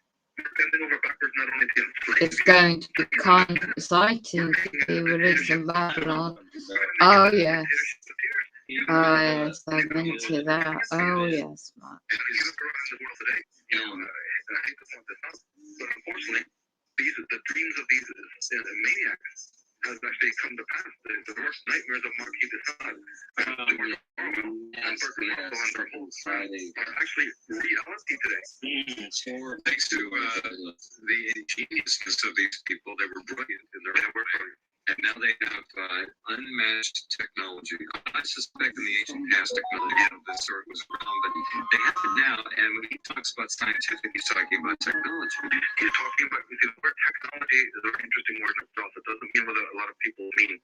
These are social engineers, people who are dedicated to controlling the masses. They understand that you don't just come out of Harvard and put it out the reins of government and be able to steer the ship of state. That's a very complex thing. There's detailed operating manuals about how you control the masses of the human race. And in my work and other researchers' work, in the work of Jordan Maxwell, David I, and others, we're trying to draw attention to the way in which this is done, because if you think you know the answers, you won't ask the question. And then we have to discover the subtle and ingenious methodologies. You know, in my work, especially, I go very much into showing you What is the nature of these forces that control us? Because we can't be free unless we're intimately aware of They the like frantic it dictatorship when that's I'm being up surveyed and to under. one to eight. Lots of quotes in your book. Yeah, because again, from the horse's mouth. This You're book is building upon $200. the I actual can't work. afford You're not that. citing references and pontificating. You're Bible doing it the model. right way. You're building blocks with Okay. with irrefutable, incontrovertible Oh, facts. And I have a great belief. One of the reasons why I don't assert any major point of view in the book, put these facts in front of people they can make up their own minds, is because I have an unshattered faith in individuals' intelligence. I'm not like the school teachers and these scientists who can condescend and look down at us. I believe we are more than intelligent. We are much more powerful than these controllers. We have the ability to change the future. Well, And that's we have one of the the ability big to make up things. our own mind. Exactly, and that's one of the big things that they have sought so hard to keep from us. Disempowerment. That's what it's all about. If not disempowerment, misdirection, diversion, disinformation, it all boils down to the same thing. We are being massively socially manipulated, engineered, David. programmed to react, not to proact, but to react from the cradle to the grave to the agenda given to us. And most people, unfortunately, are being led right along that pathway and happily following along. All right, let's just try and skim through some of this fascinating story in Michael's book, Atlantis, Alien Visitation and Genetic Manipulation. A lot of people, of course, talk about the ancient visitors, those who came here and interacted with humans. And there are many stories about how it is alleged they interacted. But the point is the Anunnaki, whatever you want to call them, left. That's what almost all claim, but researchers not say. left. But Michael Tsarian doesn't think they left at all. No, I'm very much in the line of what William Bramley, whose book I very much respect, and Harold, what is it? Tell me. Yeah. God, the gods of Eden. right. When you look into the Celtic record, these my Celtic ancestors are not telling anybody that these Nephilim characters have left, nor does the Book of Enoch, nor do the vast majority. Jack Barringer, who wrote a book called Past Shock, he says that there are 30,000 texts, and that's just the ones that remain. We know how many books have been burned and how many have been sequestered away, but of the books that even remain, there's 30,000 that talk about visitations from other planets. And believe me, whether those are the Hubble, Vu, or any of the other records, they're not talking. I don't know where this whole idea that suddenly these guys are lost brothers and they've suddenly gone back to their own planet and they're just going to come down here and save us from ourselves. Later on, it's all total disinformation. The Nephilim are, first of all, not our brothers. They are our makers because they crossed their own alien DNA with us back approximately 50,000 years ago, and they've not gone anywhere. Their descendants have been ruling the world and moving history, manipulating history, moving it forward because of their own agendas, which I go into in the book. They are behind the major secret societies of the world. Now, are these? Excuse me, Michael, but are they the hybrid offspring of the originals, or are they the actual originals? No, the originals. This is a very interesting thing. To answer your question, from how we started this, the original Nephilim who came from outside our planet, they are not thought to be alive. Of course, these people do have very long lives, but they don't live for like 11,000 years. So it has been their descendants, certainly. And that's why bloodline. Certain scholars like Lawrence Gardner and others, and even Gerald Hancock, have been looking into this whole question of the bloodline. Amazing too. What they found is just amazing. It's wonderful. Well, you look at Bush and Kerry. Look, they're all related. Precisely. They're all in the bloodline. It's not a joke. And what people have to realize is it's not just the figures that I call the overworld figures that are bloodline. Many of the heads of banks and the heads of think tanks and the heads of schools and even people in the media circuit are members of these cults and are bloodline connected. They may look like Smith or Jones to us, but they're certainly not the girl or boy next door. We have to understand there's unofficial families as well that we don't hear about that are bloodline connected. But yeah, the original Nephilim, if they're offspring that have been controlling the world, they keep tabs on who they are. They are certainly behind the Freemasonic orders and the different secret societies who maintain the records, and they keep the secret. I mean, there's a Masonic degree. Did you know that there's actually a Masonic degree? Higher. Which is actually called the Knight of the Great Secret. It's above 33rd. That's right. It's a very high degree in Freemasonry. I have the information here somewhere that actually talks about the very illustrious degrees where they are the keeper of the royal secret. That's it. It's the keepers of the royal secret. What royal secret? Well, it's the secret that the Templars kept. That there has been forces on our planet that have genetically manipulated us. Right. And we talked earlier about what my motivations were for getting into this subject. Yeah, hold on with that. We can also suggest that they have genetically manipulated us to keep us back, to keep us down, to keep us primitive, Right. easier to control. And I that's one reason why I think we haven't, quote, learned from history, and we're still killing, because genetically we've been held back one way or the other. Well, there's no question about that. In fact, there was actually, the reason for them, as you say, doing this to us was literally to create servants, to have a race of people Servant. that would serve, them, because they A servant class, looking of after course. themselves. Right, sure, I got you. Go ahead. Yeah, the idea was that when you come here and you're vastly advanced, you want a slave, a race of slaves. In the Popol Vuh, there's an incredible quote about that. I mean, you find it in the Bible, and you find it in the Book of Enoch. But in the Popol Vuh, this is for people who are interested in the South American aspect of this. In the Popol Vuh, there's a quote. It says, "Let us make him who shall nourish and sustain us. What shall we do to be invoked, to be remembered in earth?" This is the God speaking, right? "We have tried with our first creatures, but we could not make them venerate us. So then, let us try to make obedient, respectful beings who shall nourish and sustain us." Now, that's just one passage, which, first of all, tells us why it was of great interest to the Spanish conquistadors to be burning these books, because if that's only an example of what was in them, we know that they didn't want these chronicles to be letting us know who was doing what to whom. Mm-hmm. But what that passage also brings out is that, yes, you're right, they wanted servants, they wanted slaves to help them. This is what Zachariah Sitchin's work brings out. And the Celtic tradition is the same idea. Yeah. They would suppress the centers of intelligence of the human being, right, and cut them off, make them divided from themselves. That's right. There is, I can't remember the part of the brain. Am I close anterior commissure? Sounds right. Something like that. Anyway, there are portions of the brain which are basically unplugged, which are genetically unplugged. It's that simple. It's as simple as that. And that's one thing that keeps many people, most people, are down on the bottom. Well, you see, also, it's been conditioning also. It's been an original genetic interference on our genetic level, atomic level. But there is centuries. Michael, excuse me again, but is there not a certain percentage of our DNA that is referred to as alien DNA, because I don't know where it came from? Yeah, and of course you hear these pop terms like junk DNA. Anything they don't want you to let you know about is either called dark matter or antimatter or junk DNA. These people are experts at tunnel visioning us, and it's called hidden in plain sight. We have all the information. You just have to know where to go to read it. In my book, there's a whole chapter, actual schism, which can be summed up as the term evil. And in May, I'm going to be at Conspiracy Con with Brian Hall and doing a talk on the origins of evil, again, approaching the work in the book to really hammer this home, because this is the most important question of our age. It's the question of our survival. How do we go about, like a dentist, going in and extracting these bad genes?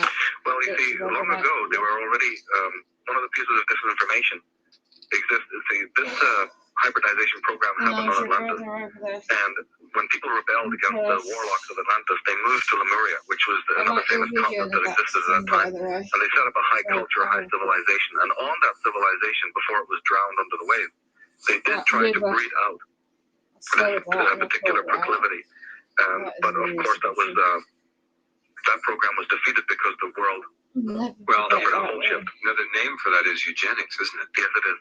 The racial hygiene. There was an idea to, and through the centuries, there has been attempts to sort of breed it out, to suppress it, and to also change the way things are, so that we will again live in a moral and paradisical place. But of course, we have a tremendous force for negativity out there that has anything but that desire for us, and they are leading us to the roads of perdition.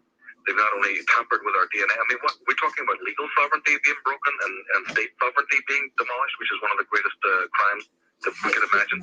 That's true. But think that your own DNA has been interfered with, the human DNA of our ancestors. What more of a violation, what more of a rape could that be? Couldn't be. Yeah, so we need to know about this. And again, when you turn to the ancient sources, they are talking about this. They called it the fall. The real fall. The real biting of the apple of the tree of good and evil, the tree of the knowledge of good and evil, the tree of life, was originally to do with the human DNA. And when they say that Adam was sent out naked into the garden, that's just referring to intellectual nakedness, not physical nakedness. It's intellectual dumbing down that the Adamic race was put into the world. in a naked state where they would not be able to access the centers of higher Some of intelligence this and I higher can't agree spirituality. with. I am I'm guilty if people think of me this way as being negative about the immediate future. I just have never, in my wildest dreams before these recent years, imagined the level of technology, the sophistication, the absolutely insidious mass programming and control, the shaping, the manipulation from cradle to grave of countless tens, hundreds of millions of people. The Chinese, of course, had as their big goal was to put a television in every home by the year 2001, and they did it. And they know this is the key. It's unregulated.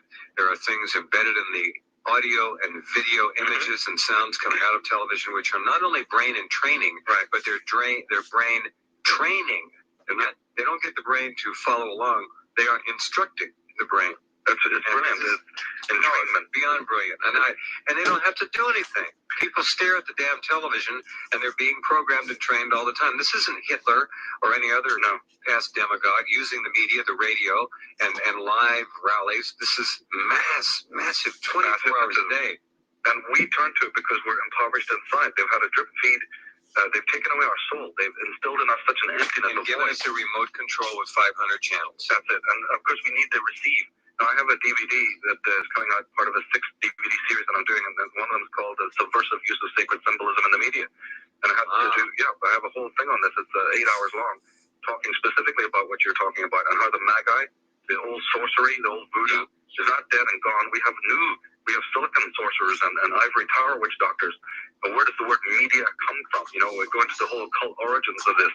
And I taught this to children, Jeff. I taught children for 2 years communication and also about how they were being subliminally manipulated. So I have grassroots experience about how the lives of children are dramatically changed when you tell those children that it's not that they are broken, but that their civilization, their culture is broken. Do you know the weight that gets lifted off the shoulders of children when they realize there's nothing wrong with them, that they're being inundated with a psychic dictatorship, a tyranny, and that there's nothing whatever wrong with them? And they realize that somebody's telling them this. Do you know what incredible allies they become in the pursuit of light? I truly can imagine. Yeah, it's an amazing thing to see. So my work is very much focused on the youth. But more importantly, is this whole question of evil. If we just believe that Mother Nature brought it about, then isn't it as good as saying that Mother Nature is in some way flawed, or Mother Nature is in some way ignorant? And then that, of course, becomes the perfect justification for our ecocide, for the murder of animals, for the destruction of our planet. They have instilled in us some very, very pernicious lies that need to be revisited again. We need to give the pink slip to the enclaves of religion and science, because they haven't answered the question. In fact, they've created more evil than we can even imagine that exists on this planet. Do you know that this? One interesting thing is that when the Nephilim came here about 50,000 years ago, in the Bible, as it says in the Book of Enoch, they did originally try, before they actually tried to do the genetic manipulation of us, they tried to mate with the women, and it didn't work. Here's from the Ethiopian ancient book from Ethiopia called the Kebra Nagat, right? Here's a small quote. It says, "And the daughters of Cain, with whom the angels had companied, conceived, but they were unable to bring forth their children, and they died. And of the children who were in their wombs, some died, and some others came forth, having split open the bellies of their mothers, they came forth by their navels." So here's something like out of Rosemary's Baby, where these aliens first tried to mate with the women, and it didn't work, and these monsters were born. And that's where they decided then to go to the next step and do the most taboo thing, which was actually to interfere with the human DNA. Wow. And this is what originally caused the majority of our psychic schizophrenia, basically, is what you could say. Ethiopian ancient texts. Yeah, an ancient text. It's just one of many texts I refer to in the book that go into this. This is, again, a remarkable book. It should be read by everyone. Atlantis, alien visitation, and genetic manipulation. And we'll be back in just a minute with Michael Tessarian to continue our conversation. Michael Tessarian is my guest, and he has quite a bit. This book it's almost like picking up the most user-friendly reference book I've ever picked up. I don't mean that in anything but the highest compliment. It's loaded. I appreciate that.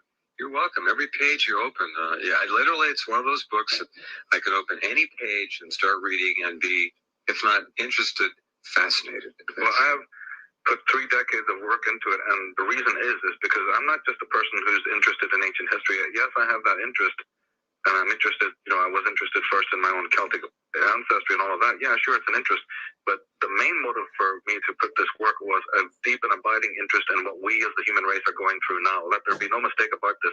This is not a book of just some dry ancient history about what happened, thousands of years ago. I salute you for putting basically all of it in one book and not cranking out 11 or 12 books. Yeah, I have no interest in even doing another book on this. I do some conferences, do radio, but the thing is that, there's no need for the most important answers can be given in a very concise way. We don't have the time anymore to be running hither and thither. No, we are running short of time. We very much are. So the book was dedicated to compressing a lot of research, but making it very grassroots. Because I'm not from the science world. I'm not from the computer world. I'm from the metaphysical tradition. That's why my mother was a world famous clairvoyant. We come only from that tradition of grassroots approaches. So we didn't want to couch all of this. We didn't want to make it too academic and too intellectually heavy and too abstract. It's very simple language and explains our history, the most interesting subject in the world, which is who we are and where are we going, I receive books all the time in the mail. I appreciate people sending them. Publishers send them, authors send them. And I cannot tell you how many books I get. The Lost Secret of the Templars discovered. The Ark of the Covenant found, and whether it's Secrets of the Ark, it goes on and on and on and on and on. It's an endless of basically nothing. It's all speculation. It's predicated on other people's work.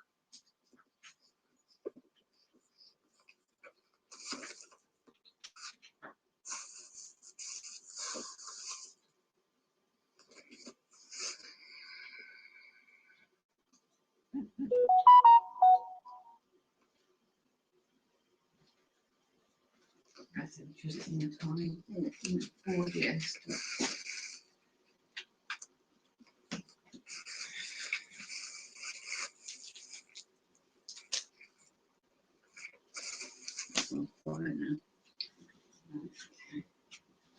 So, there we go.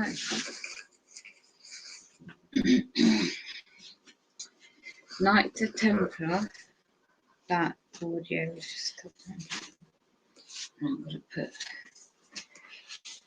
over my knee. The radio. Let's have a look.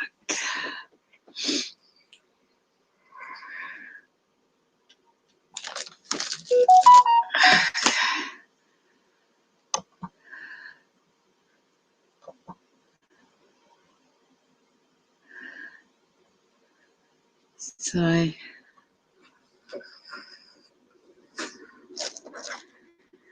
what ends 74. Now I just basically cover this supervision, not pain in my leg. So UK now is 19th, 1st, 2023, and I'm going to do a screen share on the weather.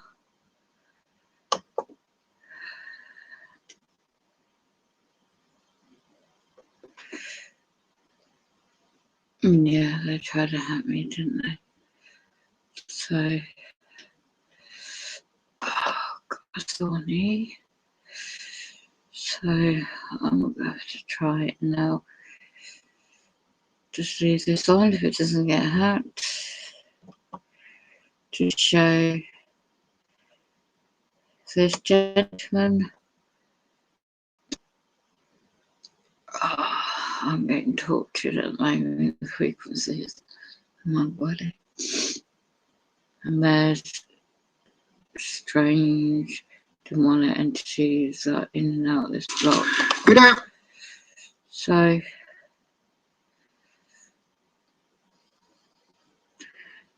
was a massive magnetic storm coming. So for education purpose on the weather subject,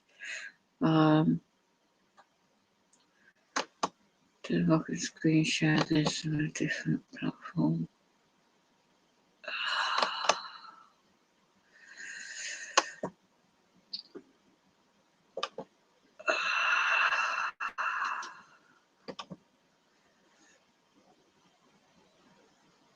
Not sure if I can do it. I'll play the audio. Right, I can do the weather. And then while I do that, I'll play the audio about the earth changes. This is live Scotland weather cam. But it'll be dark at the moment. By the time I wake up, it will probably, don't know what time that will be.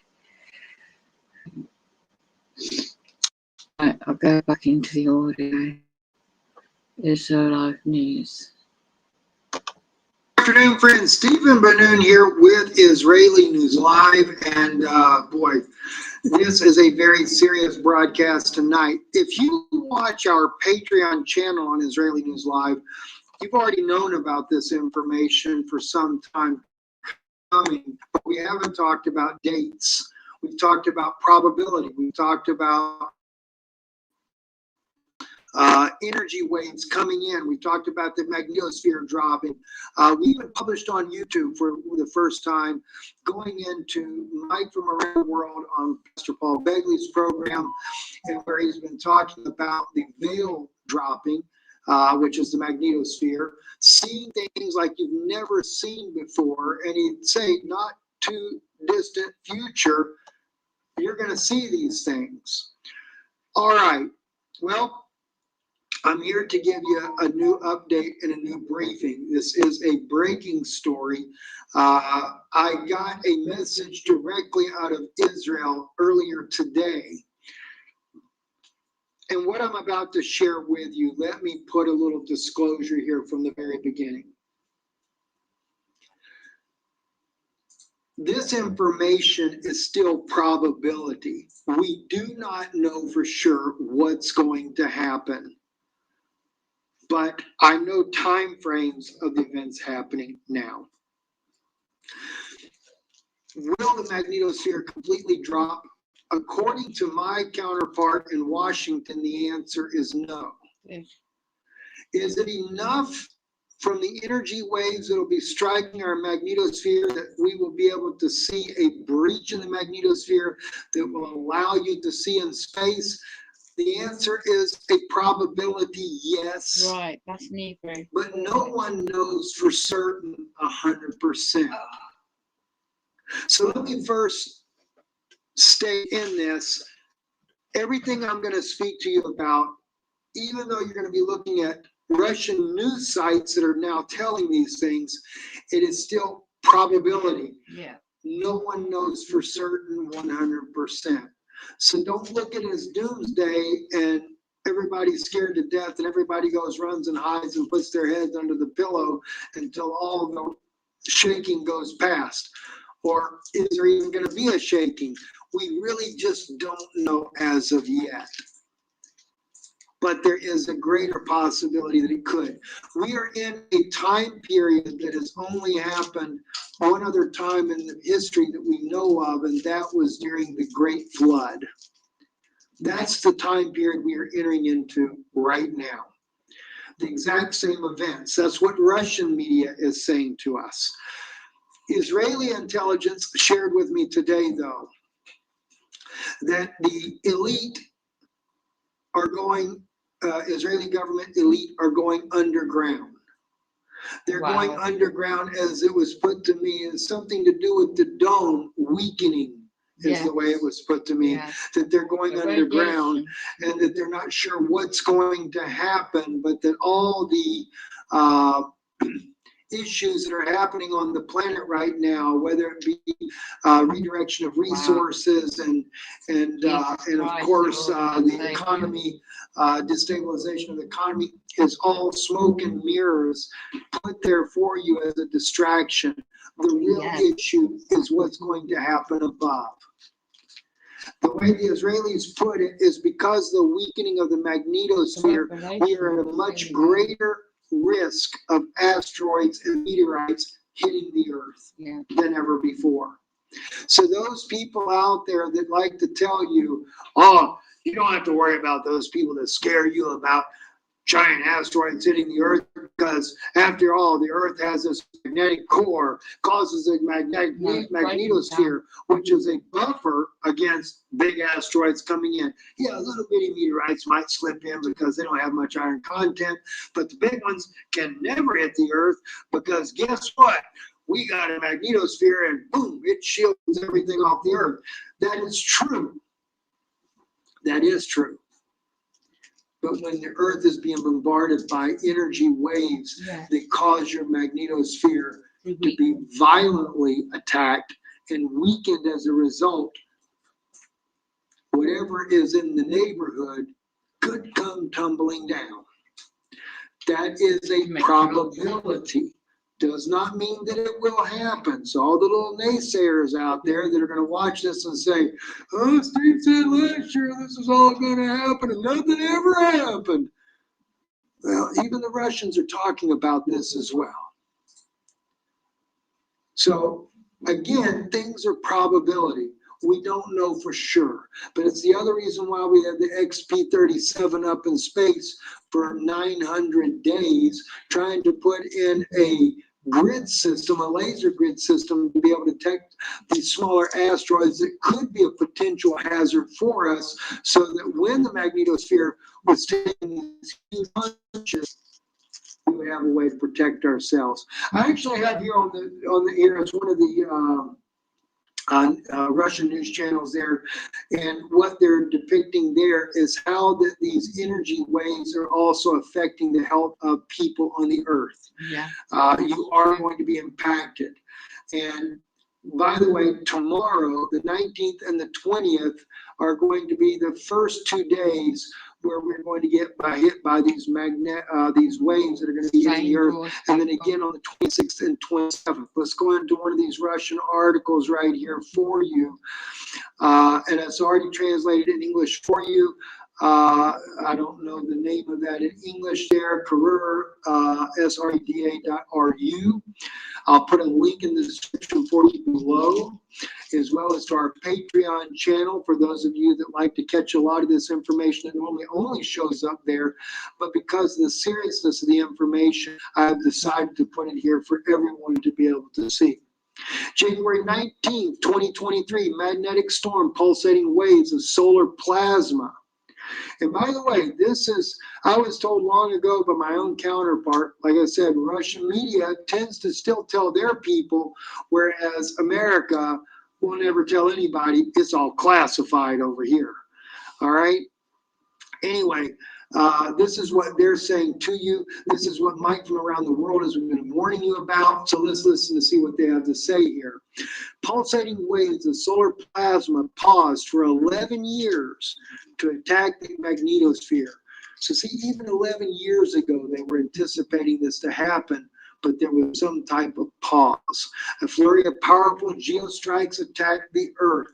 The Earth's magnetosphere will have to experience stress. Chaotic solar flares began to attack the mesopaths with powerful geostrikes with a force of 3 points.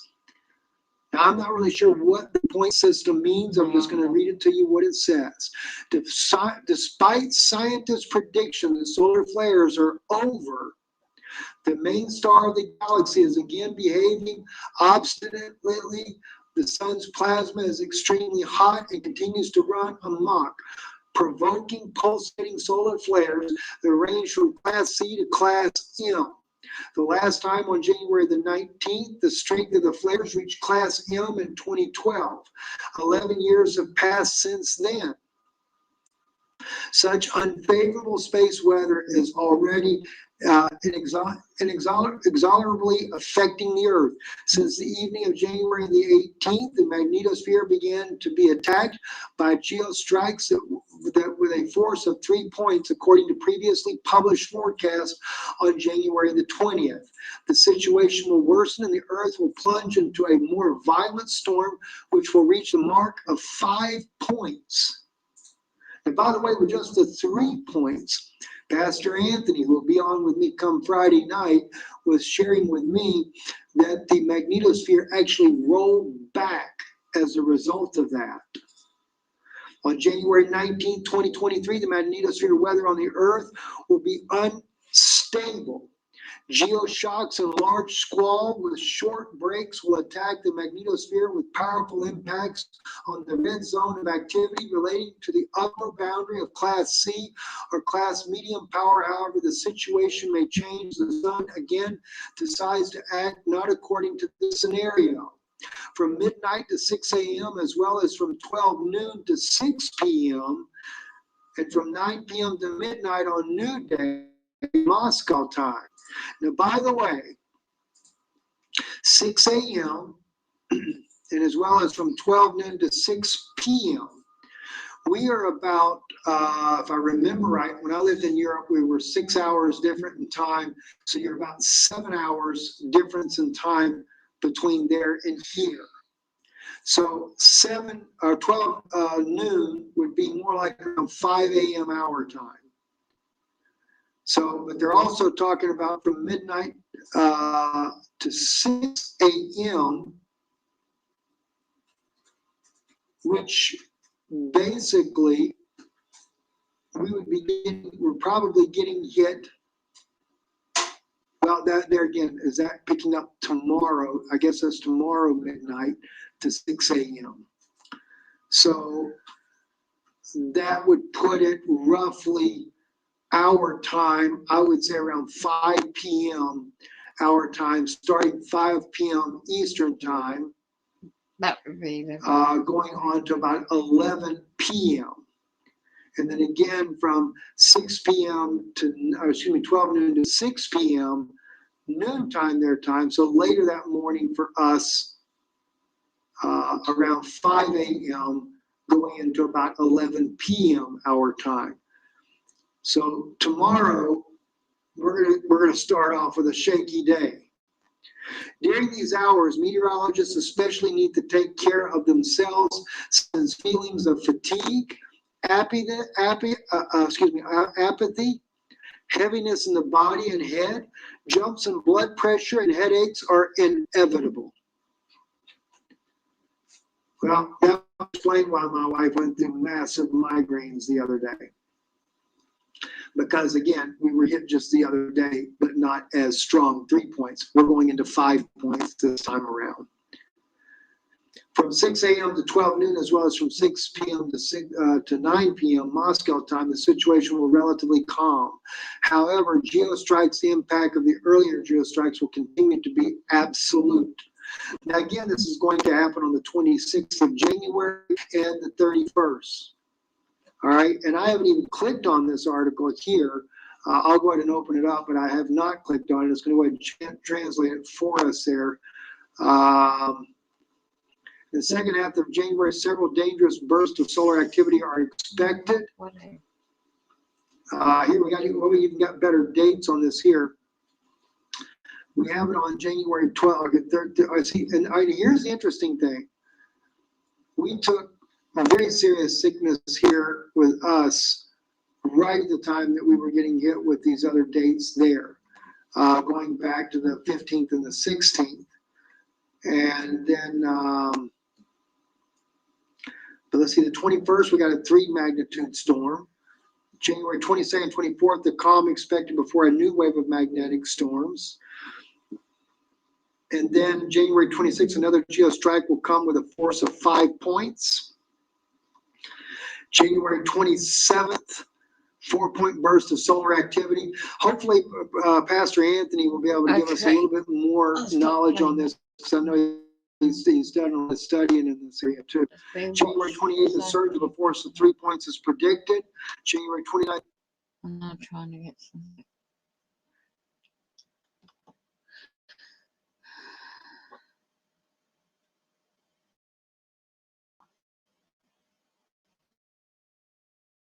Good brother. That's one of my favorites right there. That song speaks to me. I don't know about you, everybody has certain songs that speak to them. That one does. It's got quite a message. Yeah, protection, Lord Jesus Christ, and all the times.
Mm-hmm.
No, the program's designed to drive you that way, but you don't fall for it.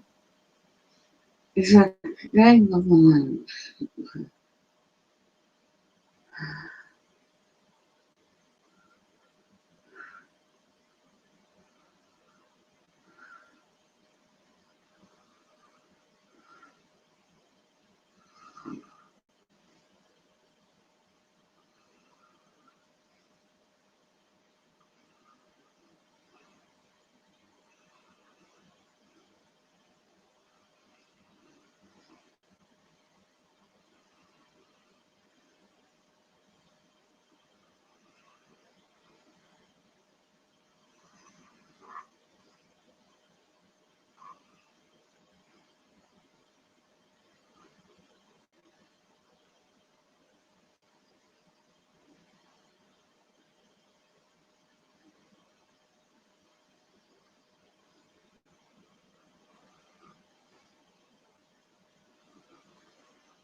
Mm.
Oh, come on, man.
Okay.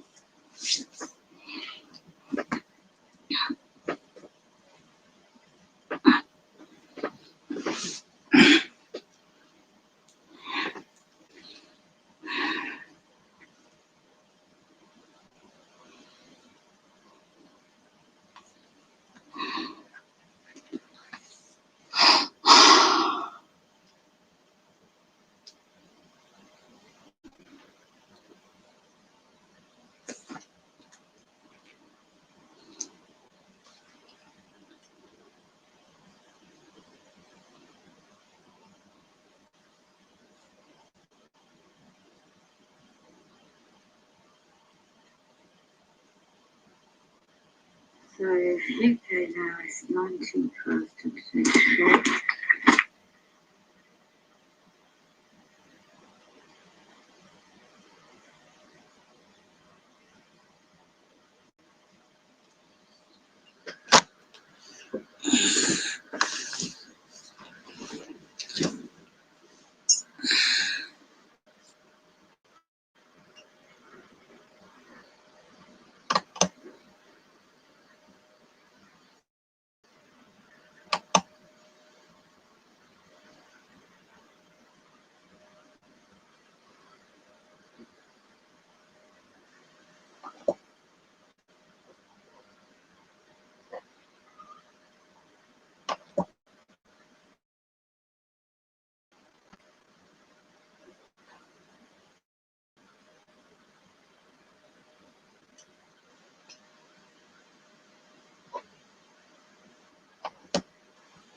Well, it's like that means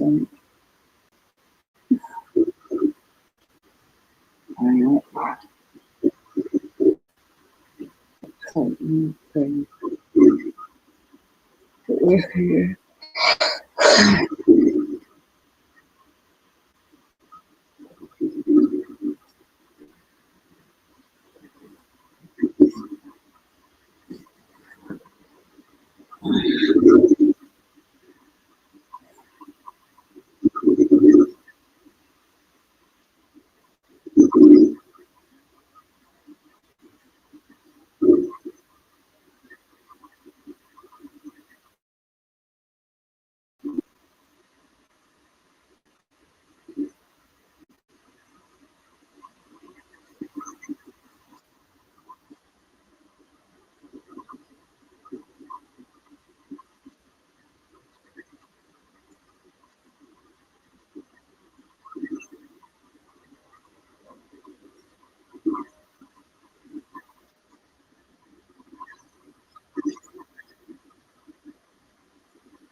know what you're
Wake up. See.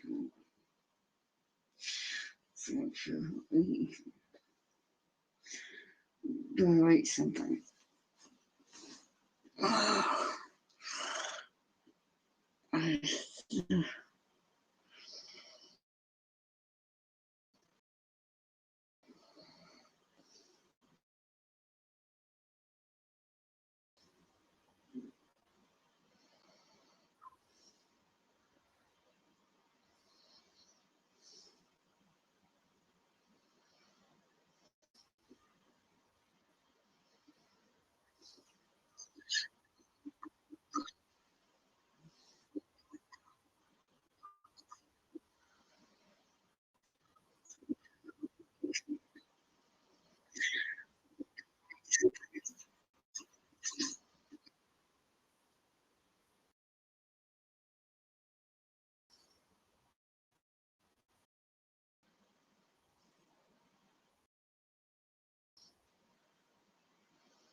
No, the program is on to drive that way.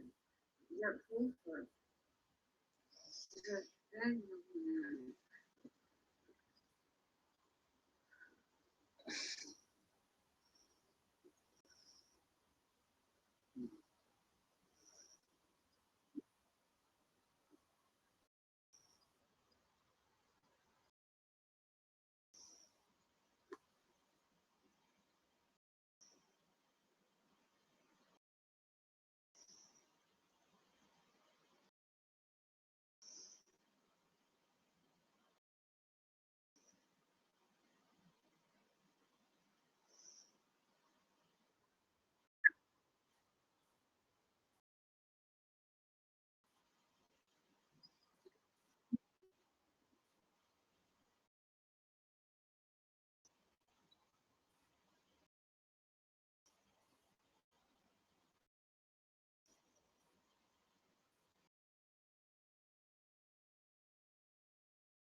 say?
No, I won't. On paper service, expect service.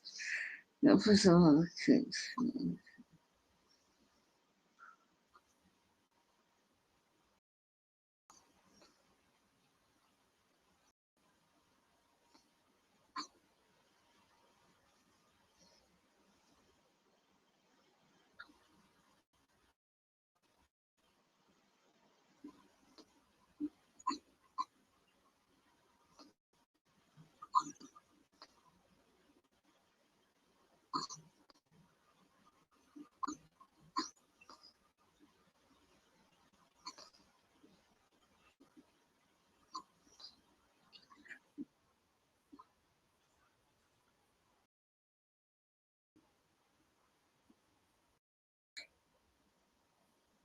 Charlotte, what?